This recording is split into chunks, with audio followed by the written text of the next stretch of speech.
COP28 President Sultan Al Jaber of the UAE describes a climate deal approved by almost 200 countries on Wednesday as a historic package of measures. The next report tells you more on this.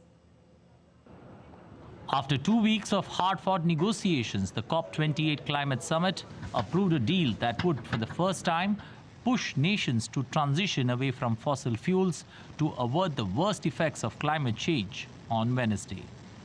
Representatives from nearly 200 countries agreed to begin reducing global consumption of fossil fuels to avert the worst impacts of climate change at the summit.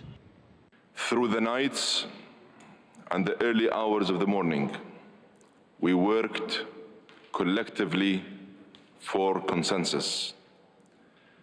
The presidency listened, engaged, and guided.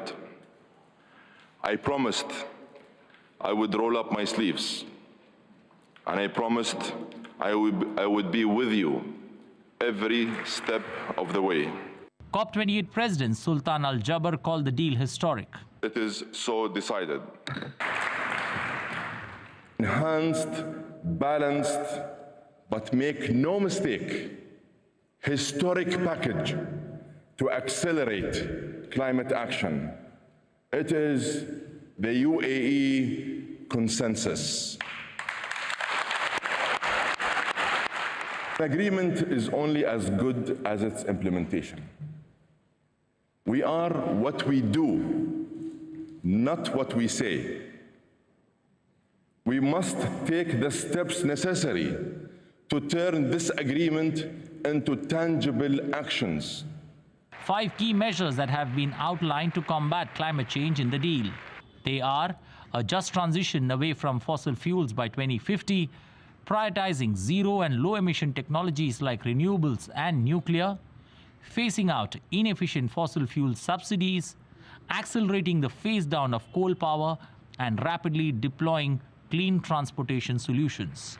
Saudi Arabia welcomed the deal, but repeated the oil producers' stance that tackling climate change was about reducing emission using all technologies.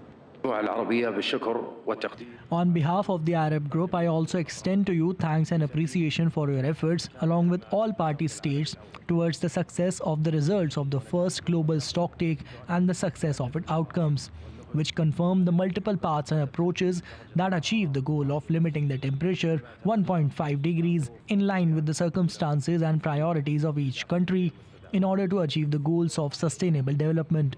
These measures aim to align with the temperature goals of the Paris Agreement and urgently address the need to reduce greenhouse gas emissions from fossil fuels and coal to mitigate climate change.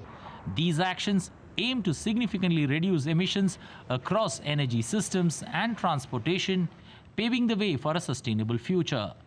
The proposal underscores the critical role of multilateralism and international cooperation in addressing global challenges, particularly in the context of the Paris Agreement's implementation.